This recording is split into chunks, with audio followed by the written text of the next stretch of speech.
Anytime you give up 200 yards on the ground, even to a good rushing team, you kind of look in the mirror and ask what went wrong.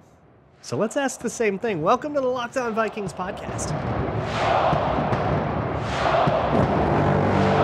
You like that on 3, 1, 2, 3, you like it! You are Locked On Vikings, your daily Minnesota Vikings podcast, part of the Locked On Podcast Network, your team every day. What's up, everybody? Welcome to the Locked On Vikings podcast, part of the Locked On Podcast Network, your team every day. As always, I am your host, Luke Braun, and let's find some joy today. You can find the Locked On Vikings podcast wherever you find your favorite shows, whether it is a podcast listening app like SiriusXM, and you can tune in to SiriusXM to find your favorite sports games live. You can also find this show on YouTube or on Amazon Fire or Roku if you download the Locked On Minnesota Sports app. Today's episode is brought to you by LinkedIn. LinkedIn Jobs helps you find the qualified candidates you want to talk to faster. Post your job for free at linkedin.com/LockedOnNFL. That's linkedin.com/LockedOnNFL to post your job for free. Terms and conditions apply. Today on the show, most of the show is actually going to be a special guest. I got Ed McDaniel of the 1990s Vikings to come on to the show. He's got a hot sauce that he wants to talk about in his business, and we talked a little bit about Ivan Pace and Brian Asamoah and the Vikings in general. College football found its way in there. Can't wait to share that conversation with you. But before I do so, I wanted to give you a little bit of that good old red meat, that X's and O's. Watching the defensive tape. I haven't watched the offense yet, so I can't answer questions about that quite yet. Hopefully I can get to them tomorrow, though, so get your questions in. There's a Google form in the show notes if you want, or you can just tweet them at me. But after watching it, I kind of noticed the same thing over and over with the run defense, so I wanted to kind of give you what I had there. And it's a very simple answer. Dudes weren't big enough. There just wasn't enough Viking out there, man. It's pretty easy stuff. And in kind of two ways. There just wasn't enough Viking, I think, is apt because it was both the guys were too small, but there also weren't enough guys in the box. And I hate making it that simplistic, but it did feel truly that simplistic. As a defensive coordinator, as a defensive coach, any defensive coach will tell you this. There are certain concessions that you make, right? Any coverage system has certain concessions. Think about cover 2, right? Everybody's got cover 2. Cover 2 works against a lot of things. It gives you a lot of help deep. It gives you a lot of help shallow. But it loses to corner routes if you can make the throw. There's going to be that turkey hole, right? There's going to be an opportunity to run the ball if you have two high safeties and therefore one of them's not helping out in the box, right? And navigating those kinds of pros and cons and navigating that, well, you get this, but I'm going to get that, is what the job of defensive game planning is. So with Flores in this game, he had to make that kind of decision, and the Eagles punished that decision, and that's the job of the offense, is take what the defense gives you, right? If you can find a defense that doesn't give the offense anything, congratulations. You're the greatest coordinator in NFL history, and you should go get a job right away. But with what the Vikings did, essentially, I mean, you might have noticed they rushed 3 a lot, right? They were doing a lot of drop 8 stuff. And that drop 8 stuff spaced out in a way. A lot of it was too high or Tampa 2 coverage. So 2 deep safeties and then a runner or somebody in the middle who is taking anything that comes up the seam or trying to poach stuff. But when they did that, they also could have 5 underneath defenders. And what that gives you, if you think about Tampa 2, we're going to run Tampa 2 and we have that runner. That's that middle linebacker, middle's shallow zone that is going to turn and run if anything goes into his zone, right? And sort of protect the middle of the field in a way that the 2 half safeties can't. But if he does that, he can get cleared out, and now there's going to be a space where he vacated. So if we have an 8th guy, we can put that 8th guy there. And that guy doesn't have to be particularly athletic. That could be a D lineman, right? He's just got to sit there and plant his butt in a hook zone and go break on the ball if it's near him. You don't have to worry about matchups at all because he's just watching the QB's eyes and breaking on the ball. And I don't care who you're throwing it to if a guy jumps in front, right? That worked really well against the Eagles. They had all kinds of concepts that just couldn't get open there because of those extra guys. the safeties can play a little bit more aggressively to the sideline, and anything that's supposed to break over the middle, well, that runner's got it. And anything that is supposed to be like a spacing concept or underneath is only going to be there if you throw it so short that you can't actually get enough yards. And therefore, the Vikings had a really successful day on the back end. But part of that is that the whole personnel is made out of your lighter packages. When the Eagles were in 12 personnel with 2 tight ends, the Vikings would answer that often with their big nickel package. So they wouldn't answer what is sort of a base-sized personnel with base-sized personnel. That means that you had moments where Josh Metellus was on a tight end or Theo Jackson was on a tight end. That's just not a lot of beef. And it got even crazier. Sometimes they would go with a 3-3-5 nickel, 3 D-line, 3 linebackers, 5 D-backs. But in the 3-4 nomenclature, it's actually a 1-5-5 because you had 2 guys that I guess they'll list as outside linebackers. I don't really like thinking of Danielle Hunter as a linebacker. I think it's much more useful to differentiate him from the Jordan Hickses of the world. But Jordan Hicks, Patrick Jones, Harrison Phillips. There's your 2, or DJ Wanham, Harrison Phillips. There's your guys on the line of scrimmage. And if you wanted anybody else on the line of scrimmage, and Flores often does with a lot of these looks, you've got Ivan Pace on the line of scrimmage, and Brian Asamoah on the line of scrimmage, and Jordan Hicks on the line of scrimmage. And now suddenly, you are splitting up double teams with your front, right? Which is great. Flatten out the front, so every lineman has to take one guy, and now who can win a one-on-one? But if nobody actually can evade and get penetration and win that one-on-one, or if the running back can run away from whoever does that, then suddenly this play is coming down to Jordan Mailata versus Brian Asamoah one-on-one. And who wins the Oklahoma drill? Okay, we're not going to do that one. Like, that's like a 100-pound disadvantage. We're screwed, right? And that just kept on happening. And I think if I had to critique, like, I get what we're going for with that game plan. We're prioritizing coverage, and we've got all these guys that are like block evaders, right? Ivan Pace is really good at swimming over a guard, and so is Brian Asamoah. That's like kind of the point of them. And having those guys next to each other on the line, hey, maybe they get a bunch of penetration, right? I mean, shoot, Aaron Donald's made a living being undersized and getting penetration. It's not the craziest thing in the world. However, there were moments where I felt like that was the wrong thing to deploy, where it was a little too cute, if you will. What I think was maybe funniest about this, you're probably screaming at me, well, why didn't they adjust? Why didn't they adjust? Why didn't they adjust? They did. After halftime, if you remember, there was a second quarter drive that was like 16 plays that they got a touchdown in. After halftime, they came out and they had their normal base personnel against 12 personnel again. And it worked out okay. And then later in the game, they went back to their old ways of having small guys on the field. And that's such a crazy choice to me to do that at the end of a game when the Eagles were very clearly in like 4-minute drill situations and run the clock out kind of situations. Obviously, there's a lot more to defensive formations and play calling, and maybe they just like that matchup in particular for some reason, for a reason that I'm not familiar with, and I'm totally willing to accept that, far be it from me to be the guy that says he knows more than, somebody in the league like Brian Flores. But I think that if you're kind of trying to self-scout after, man, we just got run up by 250 yards, and I get the benefit of hindsight, right? So it's real easy for me to say I would have made a different decision because I know how it worked out. But hey, if we're going to utilize that advantage to try to get some sort of actionable lesson here, it's that you got to respect the run like a little. You got to get just a little. You got to respect. I know the run game is not the thing, but you got to respect it just a little bit. But hey, undersized defenses have a very warm, happy place in Minnesota Vikings history. And in particular, in the 1990s, on that defense that Ed McDaniel played on. So that's going to be the next conversation that we have. I'll ask him about some of the defensive stuff as well as how he feels about the Vikings in general. But first things first, it is hiring season, and that means if you are actually in charge of hiring, LinkedIn Jobs is the place to go.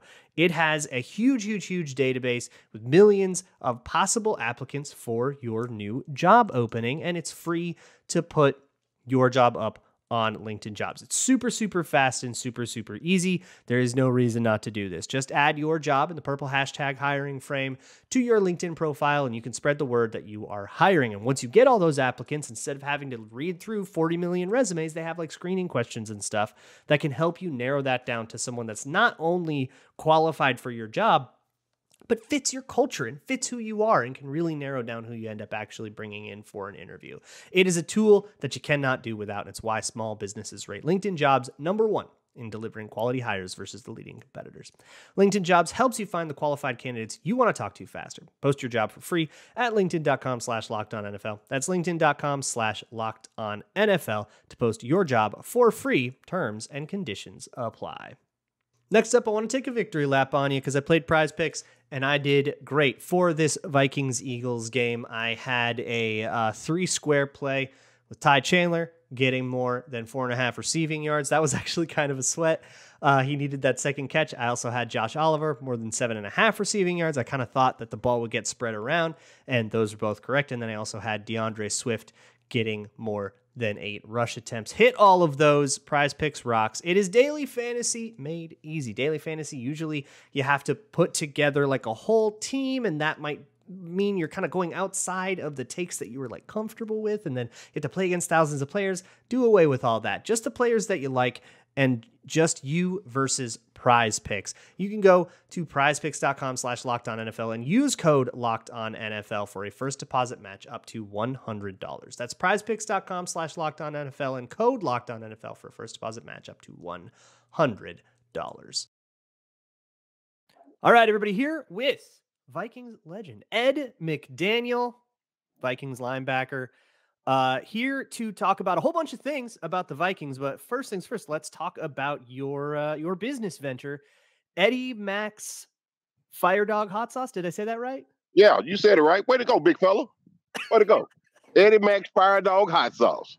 All right. Whiskey habanero, you said? Whiskey habanero. Woo. A sack for your taste buds, baby. All right. So how can people get it? How can you get it? Okay. I'm going to give you this number, okay? I'm going to give you this number. 612-508-3202. You can text that phone number and get some killer hot sauce from a killer Viking. Yeah, we came up with it last year. One of my best friends, she owned a chocolate company, and she had a little line of hot sauce. And just imagine this. I cannot stand spicy food. So we had to go back in there and create it. Yeah, and I'm from South Carolina. We had to go back and create it and not make it so spicy, so it's more flavorful than anything else. I like that though, because sometimes with a hot sauce, it's like only spice, and it's like this isn't doing anything. It's just making it, like you may be something. That's what the habanero. You may be eating a chicken that's 10 years old or 50 years old, or beef that's 100 years old. Because the spice is so hot, I'm like, no, I don't need that. I like to taste my food. And this right here, you can taste your food. It's better than Frank's, better than Cholula. Got to give it to you. We did a great job creating this. That sounds awesome. I can't wait to get my hands on some. Yeah, I'll send you some. That I will. Yes, please. So you got into that. Like, why go? Were you just kind of inspired by the idea of this hot sauce, or? Yes. The lady that Christine and Karen Marlboro chocolates confectionate, and they come to me, and I've been knowing them for 26 years. So they came to me, they're good friends of mine. They said, Ed, can you help us out with this? I said, well, the only way I help you out. And she told me, she said, Ed, this is yours to do what you want to with it. I said, well, we're going to change some stuff like that. And then we changed it, and it's great. Everybody that got it in several places in Minnesota, everybody that had it, they love it. We go to Iowa, North Dakota, South Dakota, and part of Wisconsin.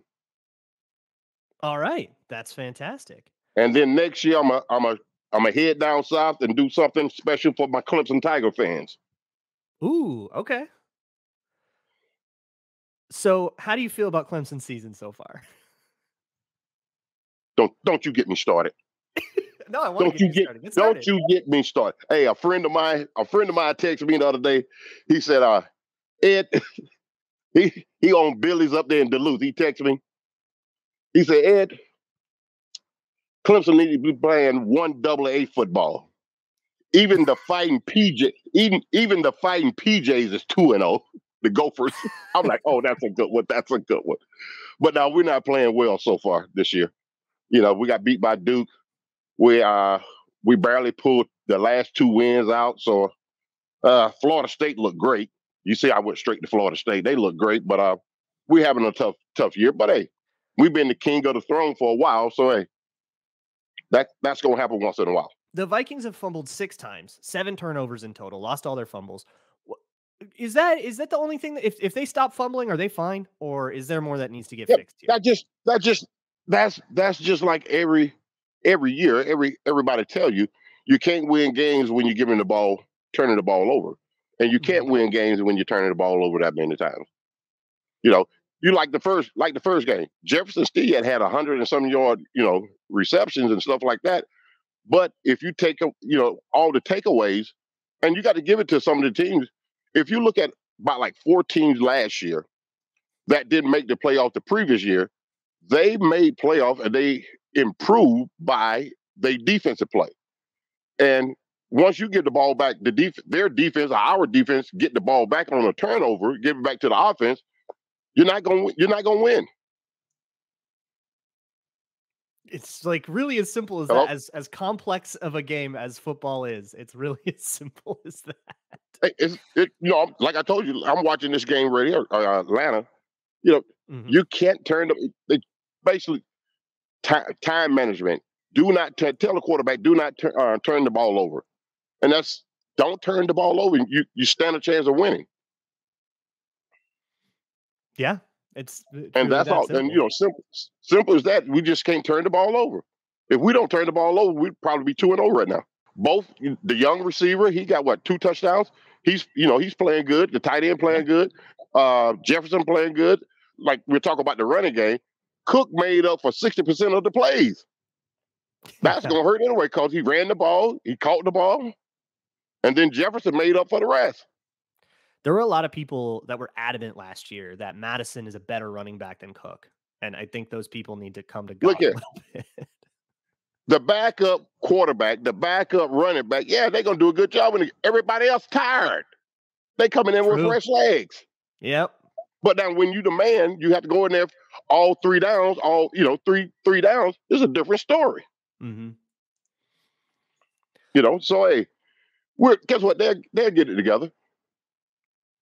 Yeah, feel good. Yeah, I'm not going down there to tailgate for nothing. I hear that. I'm retired. Okay, I'm not selling that much hot sauce. Are you saying you're old? Is it hard? Yeah. Oh yeah, baby. What's wrong with you? I'm 54 years old. Yeah, but I'm still fine. I'm still sexy now.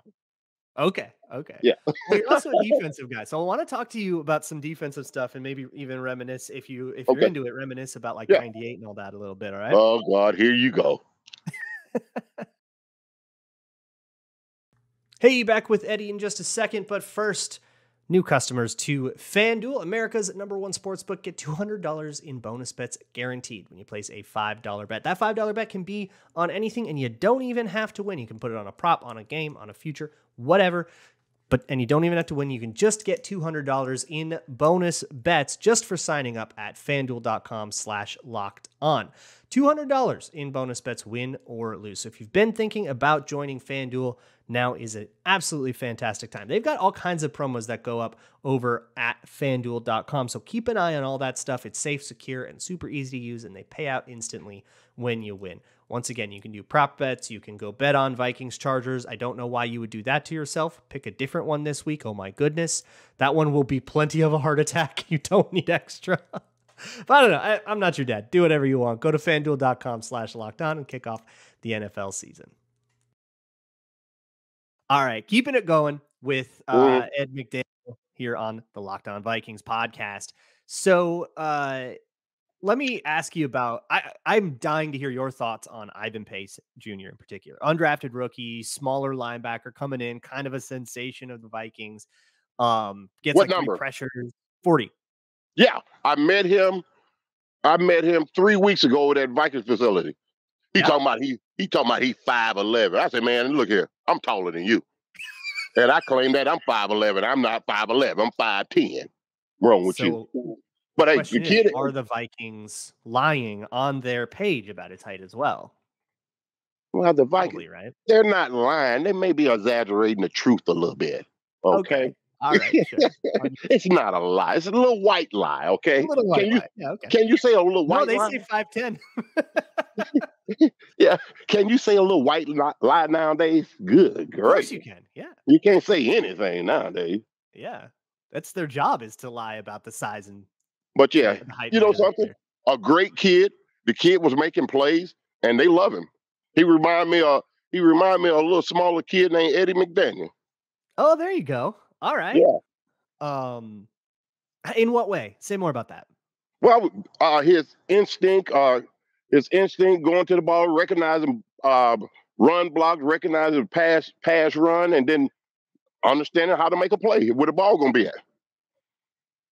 Yeah, just kind of having that and that's basically goes for it. That's basically it. Yeah. What about Brian Asamoah? What's that? Who actually is listed as a lighter linebacker. Brian Asamoah, 33, with all the armbands. He got in a little bit more against the Eagles. Yeah, I met him last year, and I told him that basically the same thing. I said, dude, we're about the same height. He's probably bigger than me, but I was about the same height and everything. I said, your instinct and all that stuff, you got on the field a little bit, and you did. I said, you did a good job. You did a great job. And I said, just keep it up and working hard, because nothing comes easy. And I like both of those two little kids for the future. Elsewhere on the defense, the Vikings struggle a whole bunch in run defense against the Eagles in particular, and they even gave up a 16-play drive against the Bucks. They have given up multiple drives over 10 plays, which is kind of gnarly. When you give up anything above 8 plays on a drive, the defense is going to get tired. So you need the offense. You can't do a turnover. You need the offense to go and drive the ball down the field or do something. And sometimes if you score too fast, it's too fast because the defense still get tired. So it all works together, but somewhere or another, we got to find ways to get off the field. And exactly, and what I mean by getting off the field, meaning 3 and out or get a turnover. Mm-hmm. Get off the field fast so that you can get your breath again. Yeah. Yeah. Get your breath again. Get the offense an opportunity to go down there and score, because we know we can score. When the coach came in, when the coach got here, we know we had offense before he got here. We know we could score. We just had to, improve the defense. And that's what we got to focus on now. All right, these Vikings make me sad. I want to talk about a happier time when you were with the Vikings. And I don't care about all of the records and all of that, really. I mean, that's also in the past. But I just wanted to know what it was like on that 90s team with guys like John Randall and Robert Griffith, and guys that had at some point, everybody on that team at some point had been totally counted out for whatever reason at some point in their career, whether they were too small or they were in trouble too much of a head case, too much of a deal, whatever. Was there a chip on the shoulder? You know something? You're right. Called John Randall, Hall of Famer, my boy, he was undrafted too. Yeah, too small. Yeah. And hell, I played behind him my whole career, to tell you the truth, except for one season.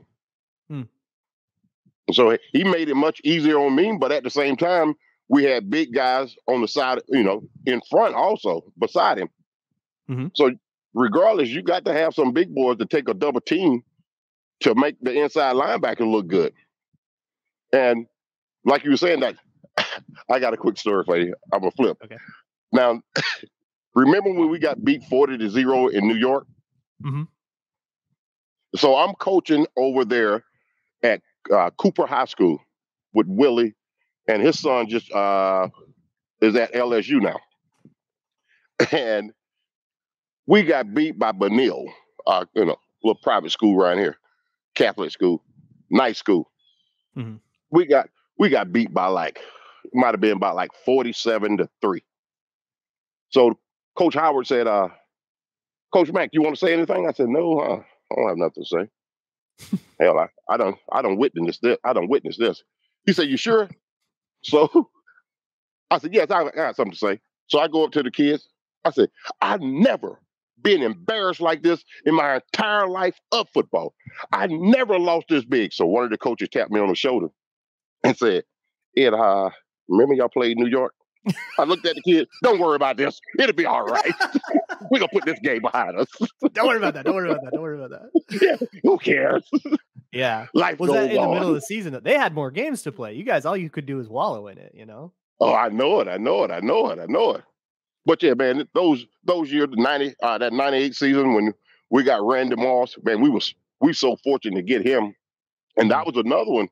A lot of teams passed on him. Coach Green didn't. A lot of teams passed on him because his issues and stuff like that, what he had in college. But you look what the kid is doing now, Hall of Famer, kid's doing a great job. Randy doing a great job on television and everything. And that's what a lot of people in life need, a second chance, need a chance. And Coach Green gave a lot of guys that was on that 98 team chances. Yeah, that's all it ever need. All you ever need is an opportunity to prove yourself, right? And then what we would do, we would throw the ball downfield to Randy, get a pass interference, we get the ball down there. Baby, it made our life easy on defense. And then my boy John Randall, you know him, he loved to make sacks. He like this, hey, they're gonna throw the ball now. Exactly. Once you get behind, and now I get to pin my I don't have to worry about the run at all. That's right. And honestly, what I used to tell John, he'll look at me, he'll give me a signal that he going straight to the quarterback. I said, well, go to the quarterback, lead the running back to me. I need to make tackles. You make sacks. We had an understanding. That's perfect. Yeah, it's amazing how much it matters to play like a team with people you're familiar with, and how like when you see teams that like just put a bunch of free agents together and it's like nobody's really played together, how it kind of takes a little bit for them to really get that understanding. And I used to love, I tell you, people ask me about what game do you remember? I remember one of the best players I always say was Terry Allen, because me and Terry played 3 years in Minnesota, running back, and then we played 3 years in college. And throughout all 6 years, I couldn't tackle him because he was the man. So he went to Washington. I said, yeah, baby. He said, hey, why you keep following me? I said, baby, I haven't had the opportunity to tackle you. I'm tackling you and I'm following you all day. Oh, God, that was so funny. And so I love to play against guys on offense or defense that played together with in college. Yeah. And that's the time you get to show, okay, let me show you what I can do. Yeah. And there's something kind of fun with that when you just play against the same guy a lot, Like I think of like Kirk Cousins and Russell Wilson, and they go all the way back to being in the Big Ten together and stuff. And there's some kind of weird relationship there. But now you always love to play against the man, which was Brett Favre at the time. You like this. Now you got to pick up your game because this is going to be on television and all your family going to see it. Hey, and then you're going against Brett Favre. You're like, okay, if I can get a second against Brett, you the man. Love that. I love it. Eddie, why don't you remind everybody how they can find your hot sauce and where they can find you on social media if you want. Look here, you can my hot sauce is Eddie Mac Fire Dog, Whiskey Habanero, hot sauce, and you can contact us at 612-508-3202. And baby, it's a sack for your taste buds. And it's Fantastic. Great. Better than Tony. It's better than Tony the Tiger. Better than Tony the Tiger. Awesome. Eddie, thank you so much for giving me a little bit of your time on an NFL Sunday. Yes, sir. I appreciate that so much. Hey, let's do it. Let's do it again, because I know I'm going to Duluth, the first week in October. Man, we could do it anytime before games. I go tailgate and all kind of stuff. So I could get a bunch of people around and we could talk about football. Thanks one more time to Eddie Mack for hanging out with me. I love that dude so much. I will talk to you all tomorrow for Twitter Tuesday, so you get your questions in. Again, you can fill the Google form out in the show notes. You can send me an email at lockedonvikingspodcast@gmail.com or just send it to me on Twitter at LukeBrownNFL or at LockedOnVikings. Leave a YouTube comment too if you want. I'll see you all for that, and as always, Skull.